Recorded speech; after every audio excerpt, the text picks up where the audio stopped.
Hello everyone, good morning. चलिए तो फिर आज बातें करने वाले हैं सीजी सेट एग्जाम का, जो कि शेड्यूल्ड है 4 अक्टूबर को। 4 अक्टूबर को एग्जाम होने वाले हैं। हम बेसिकली बात करेंगे इस क्लास में इंग्लिश के सेट एग्जाम को कैसे पास करें, क्या कुछ चीजें हो सकती हैं जिनको आपको कवर अप करनी चाहिए, जो आपको फॉलो करनी चाहिए, जो स्ट्रैटेजी आपको फॉलो करनी चाहिए। ये मुख्य रूप से 4 चीजें आपको दिख रहा है, जिनके ऊपर हम बेसिकली इस क्लास में बात करने वाले हैं। First of all will have some brief discussion about CG SET की हाउ इंपॉर्टेंट इट इज, है ना। उसके बाद हम चलेंगे कि how did I qualify my CG SET exam. मैंने 2024 में सीजी सेट एग्जाम पास किया, तो I'd like to tell you something, है ना, tell you some strategies about how did I qualify. तो ये चीजें हम डिस्कस करेंगे। Then after will go for good strategy, है ना, क्योंकि हमारे पास समय कम है। डेफिनेटली हमारे पास लगभग 2-2.5 महीने का समय है। अगर हम आज भी के डेट से देखें, जुलाई लगभग निकलने वाला है, तो अभी कम समय बचा है। बहुत सारे ऐसे भी लोग हैं जो अभी से स्टार्ट करने वाले हैं। काफी लोग पहले से ही प्रिपेयर कर रहे होंगे, बट जो अभी से स्टार्ट करने वाले हैं उनके लिए क्या स्ट्रैटेजी होगी, वो कैसे कर सकते हैं। देन विल डिस्कस की जो कुछ बुक्स होते हैं, कौन सी बुक्स की ओर आपको जाना चाहिए if you want to pass this particular exam, है ना। चलो स्टार्ट करते हैं। तो फिर सबसे पहली बात की सीजी सेट है क्या एक्चुअल में, तो आप सबको पता होगा, if you want to be a professor और असिस्टेंट प्रोफेसर इन कॉलेजेस ना, then you will have to be eligible, you will have to pass this particular exam, है ना। या तो आपको नेट क्वालिफाई करना होगा या तो आपको सेट क्वालिफाई होना होगा।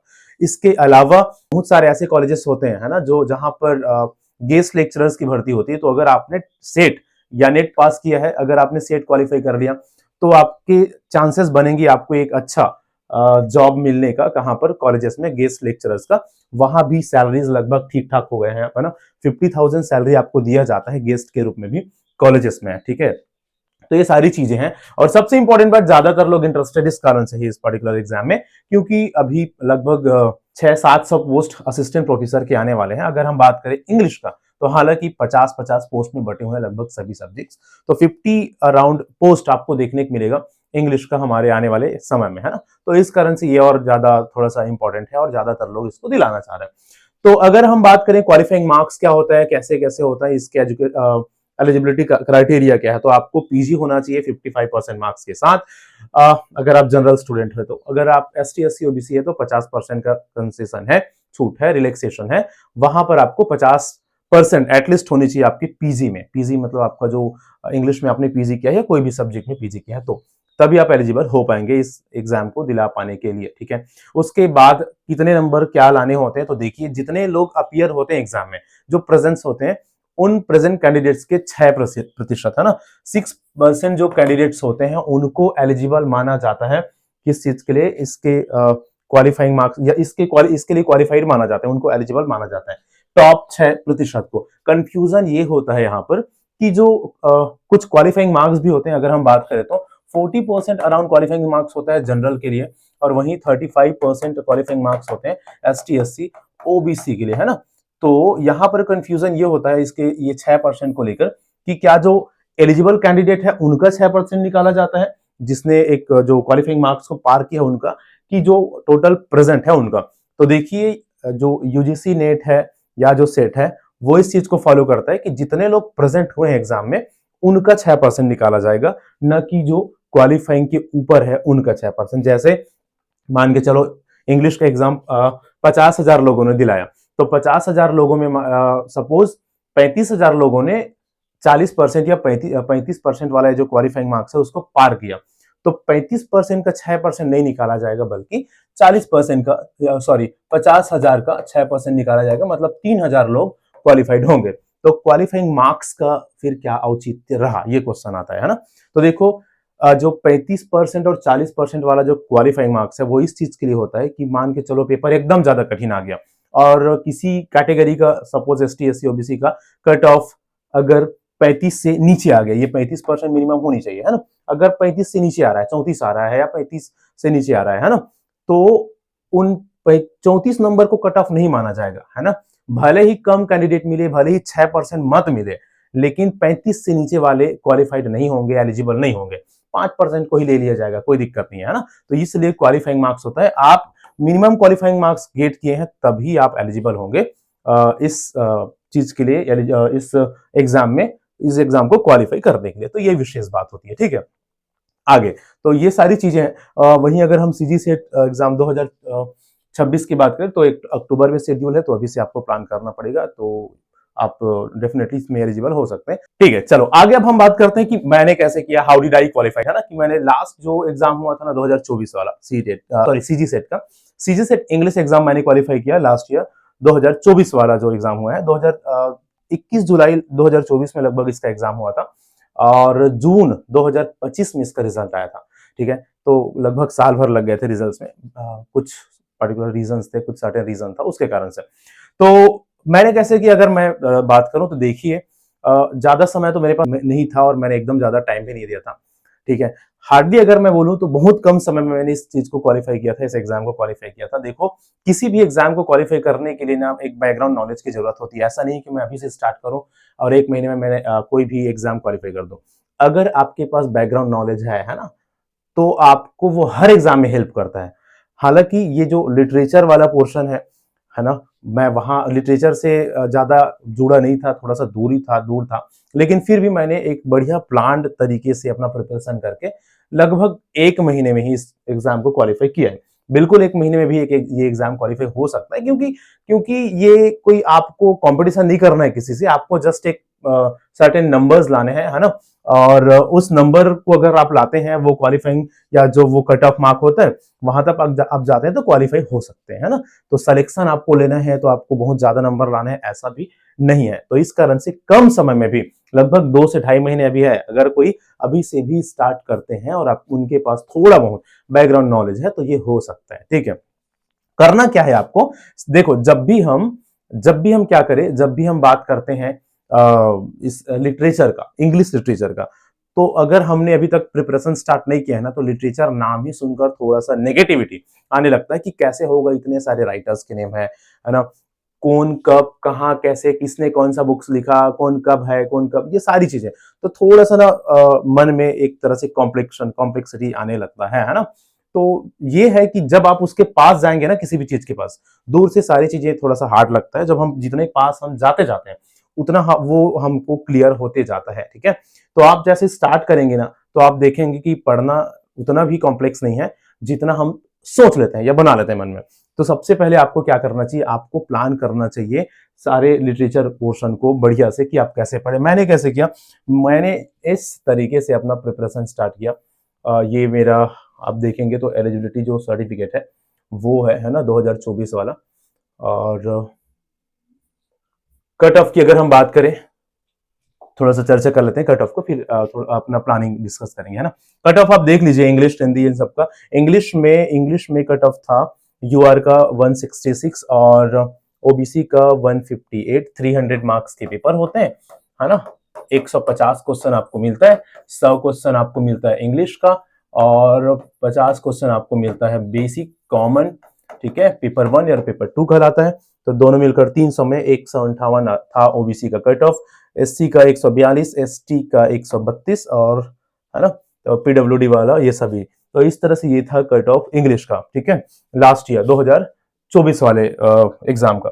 आगे हम और देखें कि आपको पढ़ना कैसे चाहिए, है ना। तो देखो इस तरह से आपको ना क्रोनोलॉजिकल ऑर्डर में बांट कर पढ़ना होता है जितने भी राइटर्स हैं उनको। अगर हम बात करें हिस्ट्री ऑफ इंग्लिश लिटरेचर का, तो उनके अलग अलग सेक्शंस है, अलग अलग एजेस है, अलग अलग पीरियड्स है ना। उनको उनको अलग अलग जब एजेस में आप बांटते हैं ना, पीरियड में डिवाइड करते हैं इस तरह से, है ना। ओल्ड इंग्लिश, मिडिल एज, फिर रिनेसेंस पीरियड और फिर neo classical, romantic as, Victorian age, है ना, मॉडर्न एज और पोस्ट मॉडर्न पीरियड। तो ये बढ़ जाता है ऐसे डिफरेंट जो एजेस में, है ना, क्रोनोलॉजिकली वो बढ़ जाता है। फिर आपको क्या करना होता है, फिर सपोज आप बात कर रहे हैं मिडिल इंग्लिश का या ओल्ड इंग्लिश का, तो मिडिल इंग्लिश के कौन कौन से राइटर्स है, जियोफ्री चाउजर, है ना, सर गवान, विलियम लैंगलैंड, ऐसे बहुत सारे राइटर्स हैं जो इस एज से बिलोंग करते हैं और उनके राइटिंग्स। ठीक है, तो कंटेरब्यूरी टेल्स है वो है चाउजर का, है ना।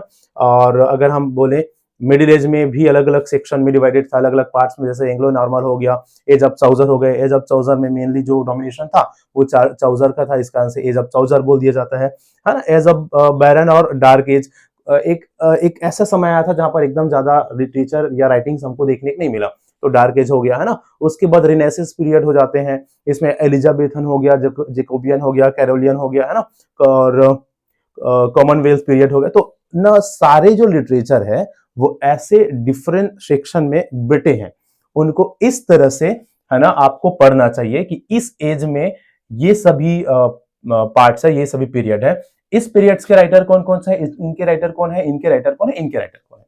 ऐसे आप पढ़ेंगे ना तो आपको कॉम्प्लेक्स नहीं लगेगा, वो जटिलता जो होती है वो नहीं लगेगा, आप इजी फील करेंगे। याद रखना कि हाँ उस पीरियड के तो राइटर वो थे, इनके ये है, इनके ये है, ऐसे है ना। हर पीरियड में आपको जितने भी इंपॉर्टेंट राइटर्स हैं और उनकी इंपॉर्टेंट राइटिंग्स, उनको बस याद रखना। मैंने बस यही किया था, जहां तक मैं अपना बात करूं, मैंने बस यही किया था। ठीक है, ये देखो लिटरेचर में अगर हम देखते हैं तो लिटरेचर भी सिर्फ इंग्लिश लिटरेचर है ऐसा नहीं है। आपको English literature, American American literature पढ़ना होगा, आपको इंग्लिश इंडियन राइटिंग्स पढ़ने होंगे। ये कुछ कुछ मेन राइटिंग्स है जहां से क्वेश्चंस आते हैं ना। अफ्रीकन दलित लिटरेचर से भी हमको अब क्वेश्चन देखने को मिलते हैं, हालांकि यूजीसी नेट में, है ना, सेट में भी देखने को मिल सकता है कुछ क्वेश्चन। मेनली आपको English literature, history of English literature, इस पर ब्रिटिश लिटरेचर में आपको मेन जाना है, मेन ध्यान देना है। ब्रिटिश लिटरेचर, ज्यादातर क्वेश्चन ब्रिटिश लिटरेचर से आते हैं। आजकल इंडियन लिटरेचर से भी ज्यादा क्वेश्चन पूछे जाने लगे हैं, तो वो भी आप कर सकते हैं ना। तो ये जो हमारा तीसरा पॉइंट था कि कम समय में कैसे पास करें, उसका जवाब यही है कि आपको एक बढ़िया इस तरह से प्लानिंग करनी चाहिए, है ना। आप सारी चीजों को क्रोनोलॉजिकली पढ़िए बढ़िया से, और राइटर्स को याद रखने की कोशिश करिए। देखो ये मैं बता रहा हूँ इनके लिए जो अभी स्टार्ट करना चाह रहे हैं, अभी अभी स्टार्ट किए हैं, है ना। बहुत सारे ऐसे भी लोग हैं जो ऑलरेडी कंप्लीट कर चुके हैं, पढ़ चुके हैं, है ना। तो वो तो इन सारी चीजों को ऑलरेडी समझ चुके हैं, इन सारी चीजों को ऑलरेडी जान रहे हैं कि कैसे करना है, क्या करना है ना। बस ये है, ऐसे अगर हम पढ़ते हैं ना तो ये जो फ्रेमवर्क है ना हमारे दिमाग में बैठ जाता है। ठीक है, ऐसे अगर हम अरेंज करके पढ़ते हैं चीजों को, इस तरह से अरेंज्ड वे में अगर पढ़ते हैं कि ये फिर ये फिर ये फिर इनका ऐसा ऐसा कोई स्ट्रक्चर बनाकर रखना चाहिए, है ना। मैंने तो इसी स्ट्रक्चर से सारा प्रिपरेशन कर लिया था। ये स्ट्रक्चर मैंने अपने दिमाग में बिठाया था, ये क्रोनोलॉजी मेरा फिर याद हो गया। उसके बाद कौन से पीरियड में राइटर्स, कौन कौन से मेन राइटर्स जो एग्जाम के व्यू से इंपॉर्टेंट हो, उनको बस मैंने याद किया था एकदम सारे राइटर्स को। जैसे कि मैंने बताया 1 डेढ़ महीने 1 महीने लगभग मैं ही प्रिपेयर किया था इसको, तो सब राइटर को याद करना मेरे लिए पॉसिबल था नहीं। कोई भी एज में लगभग 10-15 मेन जहां जहां जो एग्जाम्स में हमको देखने को मिल सकते हैं, उनको बस देख लिया था। सभी पीरियड में लगभग 10 से 12 राइटर्स बस, और उनके मेजर राइटिंग्स 2-3 है ना। यही बस किया था मैंने, इनसे ज्यादा, इससे ज्यादा कुछ किया नहीं था। अमेरिकन राइटिंग्स को उतना ज्यादा पढ़ा नहीं था मैं, इंडिया राइटिंग्स को थोड़ा सा पढ़ा था, है ना, ठीक ठाक। लगभग मैंने कोशिश किया था कि 50 लगभग मेरे को इंडियन राइटर्स पता हो, है ना, 45 से 50 जो इंपॉर्टेंट है, जो अक्सर एग्जाम में दिखे हैं, और उनके राइटिंग्स, इतना मैंने किया था, इससे ज्यादा कुछ नहीं किया था। जहां तक हम बात करें पेपर 1 का, तो वो तो कॉमन होता है ना। कितना भी बोले, हमने कभी ना कभी अपने लाइफ में कहीं ना कहीं वो सब चीजें पढ़ा है ना। सीडीपी आता है, उसमें कुछ रीजनिंग के क्वेश्चन आ जाते हैं, कॉमन मैथ्स के क्वेश्चन, ऐसे नॉर्मल मैथ्स रीजनिंग वे में, है ना। और उस तरह के कॉमन कॉमन चीजें हमको वहां पर देखने को मिलती है, तो उसको तो आप बेसिकली ऐसे प्रिपेयर कर सकते हैं, उसके लिए एकदम ज्यादा परेशान होने की आवश्यकता नहीं होती। आप पहले इस वाले पोर्शन को, इंग्लिश वाले पोर्शन को प्रिपेयर करिए 1-2 महीने में। 15 दिन आप कॉमन पेपर को दे दो लास्ट के, काफी है, सफिशियंट है। इसके अलावा 2-3-4 आप प्रीवियस एग्जाम्स देख लो, है ना, जो हुए हैं, नेट का, सेट का, है ना, कोई भी, वो भी सारी चीजें हेल्पफुल होता है ना। क्योंकि भाई हमको जब हम पिछले क्वेश्चन पैटर्न देखते हैं ना, तो डेफिनेटली वो हमारे लिए हेल्पफुल होता ही है ना। तो ये सारी चीजें हैं। और लास्ट में अगर हम बात करें बुक्स का, तो देखो बुक्स तो भरे पड़े हैं, काफी बुक्स है, बहुत सारे बुक्स है। ये इंपॉर्टेंट बुक्स है जो आपको आप रीड कर सकते हैं, जो हेल्पफुल होते हैं। लेकिन ये सारी चीजें आपको सीजी सेट के लिए नहीं पढ़ना है, क्योंकि इतना समय आपके पास है नहीं, है ना। तो देखो अब कम समय में आपको अगर बुक की बात करें, है ना, तो ये जो नीचे सबसे दिख रहा है ना, मैंने भी इसी बुक से अपना प्रिपरेशन किया था, और ये सफिशिएंट है सीजी सेट के लिए। देखो बुक्स मैटर नहीं करते, है ना, आपके वे ऑफ स्टडी, आपके टेक्निक्स मैटर करता है, कैसा, कितना इंटेंसिवली आप किसी बुक्स को पढ़ रहे हैं, है ना, कैसे फैक्ट्स को आप याद कर रहे हैं, क्या आपका टेक्निक है, वो मैटर करता है। अगर आप इस बुक को पूरा पढ़ लेते हैं, बढ़िया से पढ़ लेते हैं, तो सीजी सेट बहुत छोटा सा एग्जाम है इसको निकालने के लिए, ठीक है। नेट या आप असिस्टेंट प्रोफेसर के एग्जाम के लिए भी आपके लिए ये हेल्पफुल होगा। बाकी जितने भी आपको ये लिस्ट दिख रहा है ऊपर, वो ज्यादा, जैसे हम प्रोफेसर के असिस्टेंट एपी के बात करें, यूजीसी नेट वगैरह हम देखें, हालांकि सेट का लेवल कहीं भी कम नहीं होता नेट से, है ना। वो भी बढ़िया लेवल का और बढ़िया स्तर के क्वेश्चंस आपको देखने को मिलते हैं सेट में भी, ठीक है। तो लेकिन फिर भी, है ना, कम समय में अगर हम देखें, बहुत कम समय है आपके पास, 2-2.5 महीना है, उन कम समय में आप इसको कर लो, ये अरिहंत वाले बुक को, सफिशिएंट है ना। आपको इंग्लिश वाला जो 100 नंबर का पेपर 2 वाला पोर्शन है उसके लिए सफिशिएंट है। इसको बस पढ़ के आप पास हो सकते हैं, एलिजिबल हो सकते हैं, क्वालिफाई हो सकते हैं सीधे। तो ज्यादा एकदम बुक के चक्कर में, बहुत ज्यादा बुक्स के उसमें नहीं पढ़ना चाहिए। सेलेक्टेड बुक्स आपको पढ़नी चाहिए और उनको ना एकदम बढ़िया से याद रखने की कोशिश करना चाहिए। वो काफी होता है, सफिशिएंट होता है आपको एग्जाम में क्वालिफाई कराने के लिए। ठीक है, तो ये सब मुख्य बातें हैं, यही सब मुख्य चीजें हैं, है ना। आपको अगर सेट का एग्जाम पास करना है तो बढ़िया से प्लान्ड वे में, फोकस्ड वे में आप प्रिपरेशन करिए इन बुक्स से, और पॉजिटिव रहिए, सकारात्मक रहिए। ये सोचिए कि मेरे से हो जाएगा, ये मत सोचिए कि क्या मेरे से होगा नहीं होगा, ऐसा नेगेटिविटी नहीं लाना है, नेगेटिव नहीं रहना है हमको, हमेशा पॉजिटिव रहना है ना। क्यों नहीं होगा मेरे से, ठीक है, ये सोचना है ना। और मैंने इतना पढ़ा है, इतना कम पढ़ा है, कैसे होगा, इस तरह के थॉट्स तो बिल्कुल भी मन में नहीं लाना चाहिए। जो कुछ भी आपने अपने लाइफ में प्रिपेयर किया है, अपने लाइफ में पढ़ा है अभी तक, हर एक चीजें आपको हर एक एग्जाम में काम आता है। कौन सा चीज कहाँ काम आ जाएगा कुछ नहीं कहा जा सकता। तो आप अभी सिर्फ ये मत मान के चलिए कि 2-2.5 महीने से मैं प्रिपेयर कर रहा हूँ। ये मान के चलिए कि आपने पढ़ाई किया है, पढ़ाई करने के बाद कुछ ना कुछ और किया है आपने। हर एक चीजें, सारी चीजें आपके लिए यूजफुल होने वाला है आपके किसी भी एग्जाम में, जो भी आप एग्जाम दिलाएंगे वहां पर। ठीक है, तो इस तरह से हमने बात की अभी सीजी सेट का। लगभग सारी चीजें आई होप कि मैंने डिस्कस किया, है ना, कि लास्ट ईयर एग्जाम का कट ऑफ क्या था, क्या कैसे थे, है ना, कौन सा स्ट्रैटेजी आपको फॉलो करनी चाहिए, कैसे आपको, है ना, नोट्स भी आपको बना सकते हो। देखो जितने भी चीजें आप देख रहे हो, जो पढ़ रहे हो, जो मेन चीजें जो आपको लगता है उनको एक नोट्स में, शॉर्ट नोट्स आप तैयार करके रख सकते हो, है ना। वहां से भी डेफिनेटली वो हेल्प करता है आपको, लास्ट टाइम में थोड़ा सा रिवाइज कर सकते हो फटाफट, है कि नहीं। तो वो सारी चीजें हैं। मैंने तो लगभग इसी तरह से अपना क्वालिफाई किया था। बहुत ज्यादा एकदम इसको सीरियसली लेकर या बहुत ज्यादा इस पर डेडिकेट होकर मैंने प्रिपरेशन नहीं किया था। ठीक है, सामान्य रूप से नॉर्मली होगा तो होगा, नहीं होगा तो कोई दिक्कत नहीं है वाला मेरा प्रिपरेशन था। असिस्टेंट प्रोफेसर का भी एग्जाम आने वाला है, अभी नोटिफिकेशन नहीं आया है ना। तो हालांकि I am not that much serious, अगर मैं सच में बात करूं तो उस एग्जाम के बारे में। लेकिन मैं क्वालिफाई हूँ सीजी सेट, है ना। तो मैं डेफिनेटली दिलाऊंगा, लेकिन मैं प्रिपरेशन अभी स्टार्ट नहीं किया हूँ। जब नोटिफिकेशन आएगा ना तभी मैं तैयारी करूंगा, है ना। भले 2 महीने हो, 1.5 महीने हो, कुछ भी हो, मैं अपने वे में कोशिश करूंगा कि जितना प्लान्ड तरीके से मैं इसको उसको कर पाऊँ वो करूँ। छत्तीसगढ़ आता है और ये आते हैं, छत्तीसगढ़ तो ऑलरेडी पढ़े हुए हैं, थोड़ा बहुत और देखेंगे, है ना। और लिटरेचर भी थोड़ा बहुत हमने समझा है ना। अभी बहुत सारी चीजें हैं जिसको करना है, हालांकि असिस्टेंट प्रोफेसर के एग्जाम होगा तो वो नोटिफिकेशन आएगा तो उस समय देखेंगे, है ना। अभी इसका कुछ प्रिपरेशन मैं नहीं कर रहा हूँ। बाकी वही है, आप सेट को बढ़िया से पढ़ते हैं अगर अभी से भी, तो क्वालिफाई कर सकते हैं। होप कि सभी चीजें आपके लिए हेल्पफुल हुआ होगा, और किसी इंपॉर्टेंट चीजों के साथ मिलेंगे नेक्स्ट वीडियो में। Thank you so much.